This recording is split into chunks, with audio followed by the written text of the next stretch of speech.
So continuing our discussion now, let's look at two more topics that I'd like to cover. So one of the things that we have to consider is what is called color. Okay. Now, typically, what we have said is, when we were playing around with colors, we said, oh, red or light red or pink or light pink. And certainly, when we were working on, for example, the background for our file, we began looking at blue, light blue, sky blue, right? That's what we were looking for. But now, rather than say red, light red, what if we wanted to see a whole shade of colors so we can generally pick and choose these colors? So I'm going to just call it font like I did before. And I'm going to say we're testing out colors. I'm going to close the font. Now I'm going to use a size that's large so we can see it. I'm just going to call it 10, right? Let's just look at the file as it appears. I'm going to hit refresh, and we're going to say we're going to test out colors. What we did, and again the size of the font, which was 10, decided how big something is, right? And remember how I also said let's just do colors. So I said color equals red. Okay, and when we have colors equals red, I save that file, and let's go to our internet file and let me refresh that. Now the question is, what happens if we really need a range of colors? And for that, I will add a link here. So let's go to our notepad file and say okay, equals, and I know the website here, so I'm going to just cut and paste it. So this way you're going to get a whole bunch of ranges of colors to play around with. Almost essentially any color that you can imagine, you should be able to get here. That is going to be my link. I'm going to say link to all, let me move this a little bit aside. I'm trying to make this big, to all HTML colors. And I'm going to close that down. And again, just like per usual, we're going to add a paragraph. And so we're going to test out colors. I'm going to go to my desktop and I'm going to hit refresh. And I see the link to all HTML colors. So for example, if I click on this, you're going to see something really interesting. And I'm going to click on that link. See, so you can see what that web page is just when I highlight it. And I'm going to hit the link, and you'll see now a whole bunch of things to do with colors. This is a very good website, the W3 Schools. So you'll have the names of colors, and then let me scroll down. So these are your typical colors. If you type, for example, red, yellow, cyan, blue, magenta, those are the colors you can do.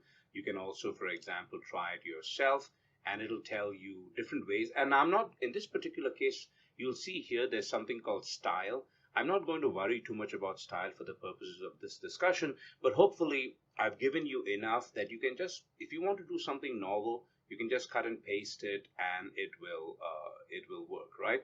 So for example, if you want to do something like these where you have these kind of banners, you can actually use those. And so it tells you, the background color is red and the color is white. For example, I could edit this by just calling the color pink, okay, and I'm going to run it. See, you can click on the run here and notice how it turned pink. So a lot of really interesting things can be learned through this, okay. But what I wanted to tell you, in case you really wanted a choice of colors, you can get color names, for example, okay, all these color names. But see, notice something, that under all these color names is you have something very interesting here. And that is what is called a hexadecimal color code. Now there is an RGB color code too, but the hexadecimal color code is actually very interesting. And notice the pound sign or the hashtag that you see here. Let me go back one. And so, for example, this is very important to understand, that you have to have the hashtag. So if you want, like, for example, you could type in aquamarine and you would get the color you want. And let's test it. So we go back to Notepad, and I'm going to test in, color red. I'm going to put color equals aquamarine. Okay, I'm going to save it, and I'm going to go to my web page, and you can see here that it's already turned aquamarine. Now, there's something else to consider with aquamarine, and so when we look at color names, for example, this 7FFFD4, so the first two letters literally are the red value. The second two letters are the green value. So you can have letters and numbers, so it's a hexadecimal code. So let's not worry about the hexadecimal code, but just recognize you get all kinds of choices.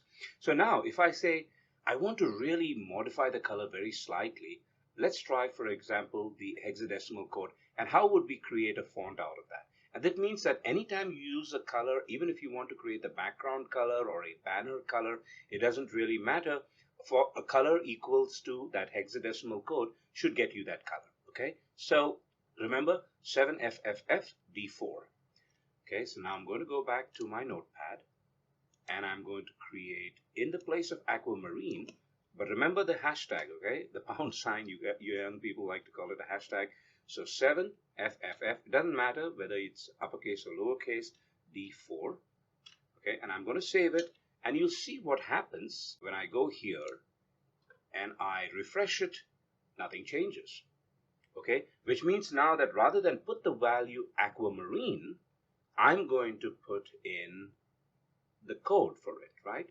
And that code is the 7FFFD4, which is the code for aquamarine. So now here's what happens is we can see these subtle changes. So for example, if we add FFFFD7 and save it, okay, and we go to our internet site, and now you'll see that the color has changed, but very, very slightly, not much of a change, right? So we can, of course, go to our color website, and you'll see all these really interesting things. So for example, if you want to see the color values, if you want any particular color, so for example, you could type in medium blue, but you'd also get, but you would have to kind of, remember this hexadecimal code. So once again, the link is included. So if you want to play around with colors, for example, here you have all the shades of pink, and the hexadecimal codes are here, right? Now, you're going to remember light salmon versus salmon, but you're not really sure whether, salmon is even a color that HTML accepts. So we can just use the hexadecimal codes. Okay, what else can we look at? Let me go up a little bit and go back up here. Okay, so for example, you can look at color shades. So all the shades going from black to white are now available to you. You can pick colors. So for example, you want the shades, right? You want the shades associated with red. If I move to this color, I'm going to get all the shades of pink. You can, in terms of picking and choosing, you have so much that is available for you. You would just go directly to that link of the HTML colors that I provided, and then you can look at any of these choices, things that are involving a mixture of colors, for example, that, and it'll give you that range. For example, color converter. If you put in a color here, it'll tell you what those other colors are and the other choices that can also. And if that color is not available, you go to the color picker on this website, and you will see all the choices that are available. So this is the red, green, and blue, and you can kind of change the numbers here, and you can see how those colors also change, and it'll tell you compared to that. So you can actually say, I want to really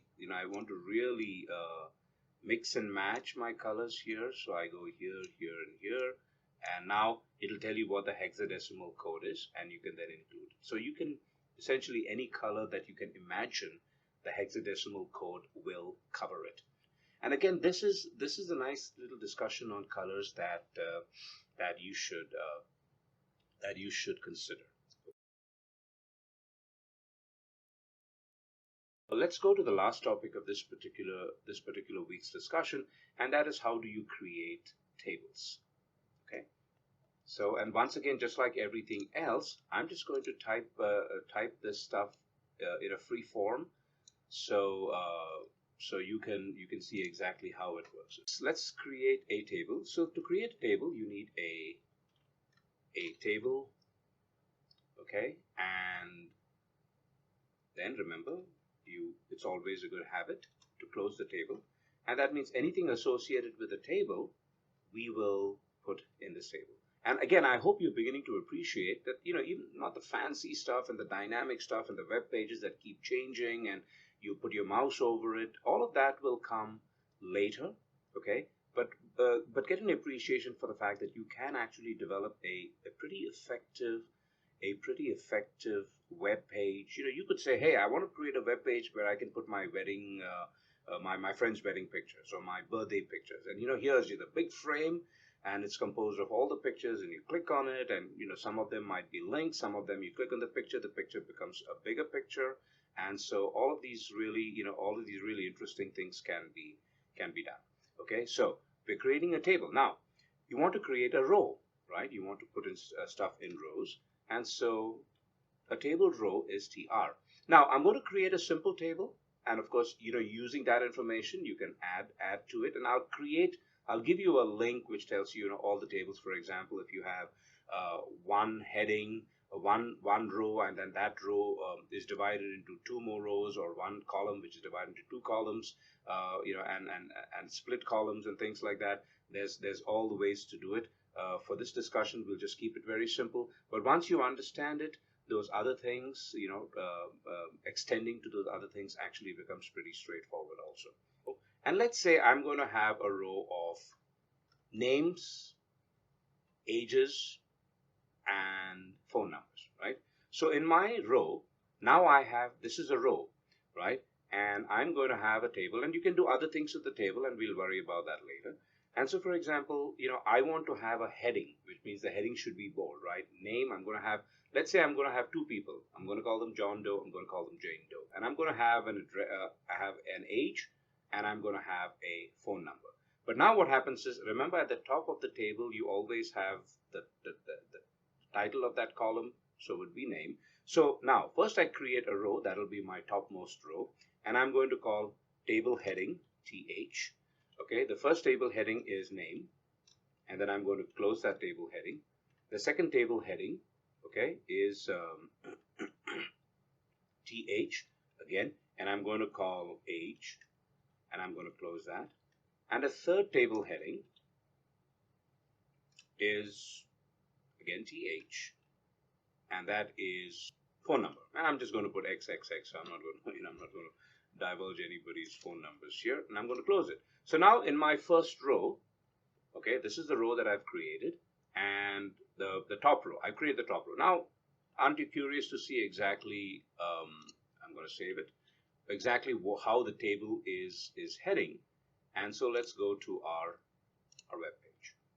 Okay, and remember, I'm going to include in the notes on Blackboard the notepad file that you can then write as an HTML file. Okay, so I'm going to refresh it, and you see I've got a little table here. Let me just push this up. Got a little table here, and that has name, age, and phone. Now you might say that doesn't look like a table. It just looks like a some sort of a like just type three things. That's because we haven't worried about borders and all of that. But I wanted to show you the elements, the heading, the elements of a table, the rows of a table. So that's our first row. And notice something, because I called it table heading, it automatically made everything bold. Now, next row. So because I've got a next row, I've got to do a TR again. Okay. And again, you can put all of these in a line, but I like to separate it because I know exactly row by row by row. And now, so let's call the first name. Now I don't have to put TH, it's not a heading, it's just an element in the table. So under name, I'm going to get John Doe. Okay. And then so this is not a heading, this is just a regular element in the table. And then I'm going to create age of, let's say, 45. And then I'm going to give a phone number. Okay, that's a new element in the table. So I'm going to say, XXX dash XXX dash XXXX. Okay, T. And then I'm going to end my row. That's it. Now I'm going to start a new row. Okay, and remember something, that the table heading says that you should have three columns, right? There should be one for name, one for age, one for name, one for age, one for phone. And now that means my elements have to match, right? So name, age, and phone. And then I'm going to start my new column. And for the new column, I'm going to create, because it's not a heading anymore,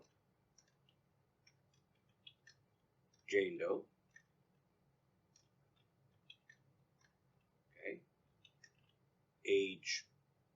25.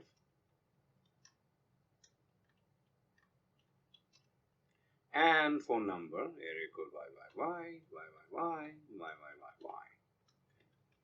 And then remember that is, I'm closing out that row, and the way you close out that row is this way. Okay. Now let's see the development of the table. Let's go to our web page, and you'll see now it begins to look like some sort of a table. Okay. Now the question is, still doesn't look like a table. I could easily have just typed it. I could have just typed it as is, just with the appropriate spaces.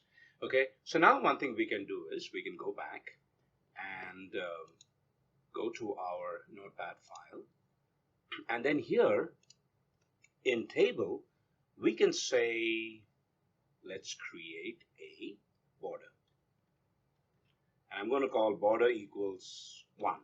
Just a simple border, nothing fancy. And then we'll play around with borders a little bit, and I've saved it.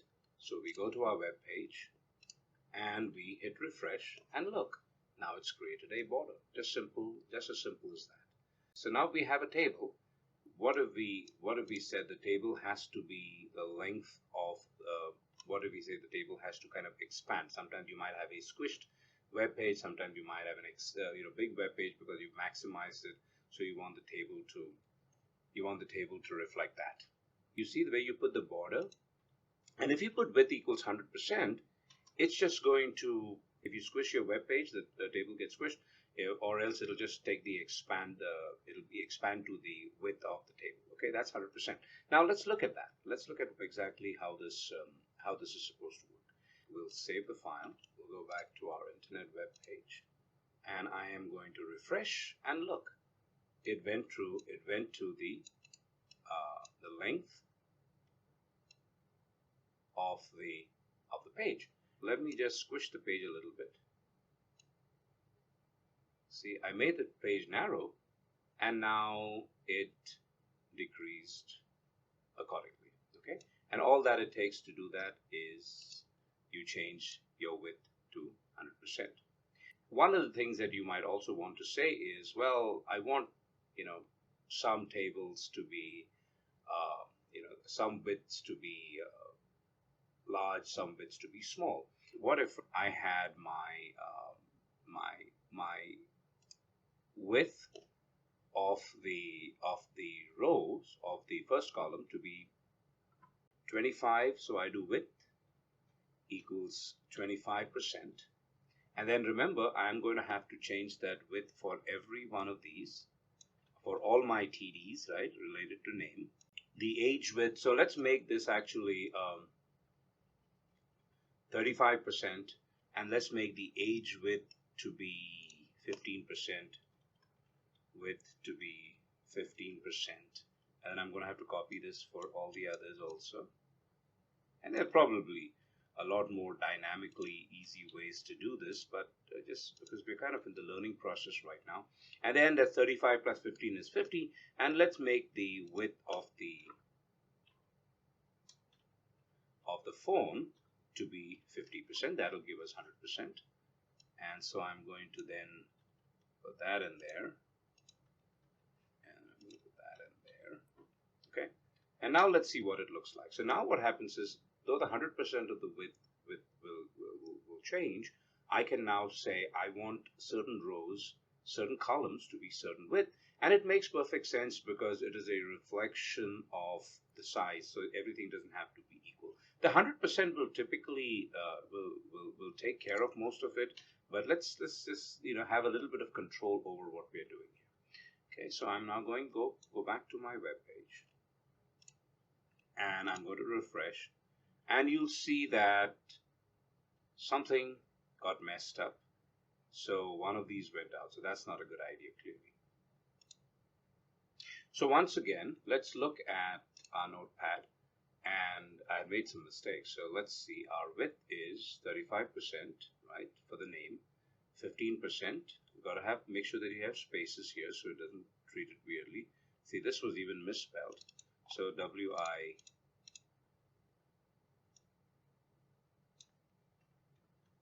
width, okay, WIDTH. So it's all misspelled. Okay, so here do this, and I do this, and that's fine. And I think it just took care of it anyway. And so now let's go to our web page, and we'll hit refresh. And clearly you can see you can expand. And though you expand and contract, the rest of the things will change, but the ratios of in terms of, and you'll see that the phone number is a lot longer because we gave phone number 50% of the table length, and it'll always be 50% of the table length. Let's say for example, I want to put the names in the middle. I want to put the phone numbers in the middle, and I want to put the names left justified. I want to put the ages center justified or right justified because they are kind of integers, and I want the phone numbers to be center justified. Okay, so let's see how we can do that. Let's now look at how to, now we have the width. We can specify the width in terms of percentages. Let's see how we can take elements and align it. I think the default is it'll align to the center, but you want to be able to have some control over that too. So you can say, let me now take it and align it to align some things to the left. And remember, we said that let's call the names align left. Let's align the ages to the right and align the phone numbers to the center. No particular reason other than just so that we can actually watch it happen. Okay, so you can keep the names, the title headings center justified, and that's perfectly fine. So let's just go to our TD. So we've already specified the width.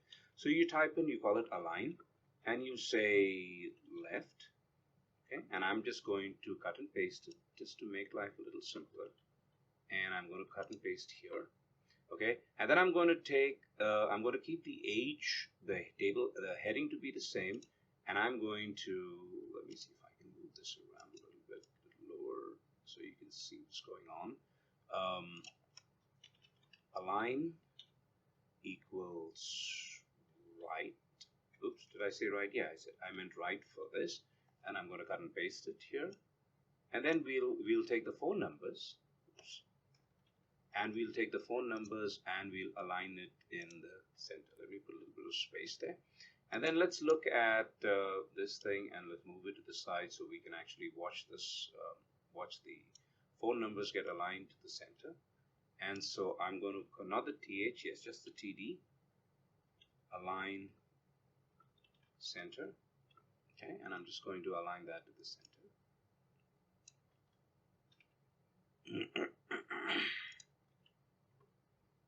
And I'm going to save what I have, and I'm going to go to our web page,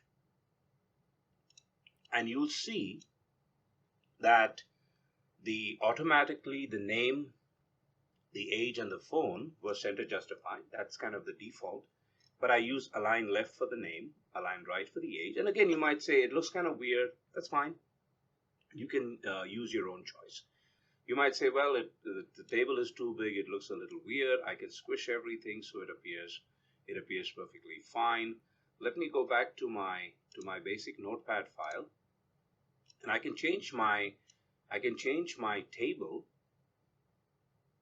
Okay, I can make that width to be just 50%. So no matter what happens, it's always going to be 50%.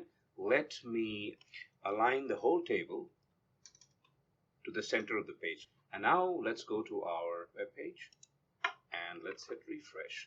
And you'll see that no matter what you do, it's aligning to the center of the page, and it'll be 50% of the size of the page. And of that 50%, 35% will be name, 15% will be age, and 50% will be the phone number. And again, there are other things you can do like cell spacing, cell padding. Within this, you can take a picture. You can put a picture in the, in TD instead of a text. You can put a picture. You can put a link. You can put a picture which calls a link. Now you can start mixing and matching all the elements that you learned and put all of it together in one place. Okay. And you can make like a photo frame, for example, right? Now, how would you decide whether your photo frame will create a link? Is by just playing around with the sizes of your pictures so that it feels like a nice little photo frame. And that link will then potentially take you to a place where that photograph is stored. Okay, so this is all I had as far as HTML is concerned. Again, nothing great, nothing fancy. but you can create a web page, you can create an essay, and in that essay you can put links to, to pictures, links to different places. You can make it colorful, you can make it bold, you can italicize, anything you can essentially do in a Word document. With all, in addition, you can create all these links, and this is this is if you don't know how to create a web page, again, I've not taught you anything fancy. That's, but once you, if you get comfortable with this, then you can go and expand and say, I'm going to, take what I've learned now and do something more fancy with it. Okay, and so this is our second class, and the next class will be on, the elements of Microsoft Word, Excel, and PowerPoint. And this is just to kind of give you a framework, because this is computing applications. And the next courses, then all the remaining lectures, as I alluded to in the first series of lectures for the first week, is going to be different kinds of applications. And I will come back to you with introductions to different things like art and music. Some will be videos that are created by our faculty. Some will be videos that are created, and my specialty is applications of computing to biotechnology, and that's what we will also learn. Okay, so that'll be 1 week. So I wish you good luck. Second week of class, and we'll see you for the third week of the class too. Okay, thank you.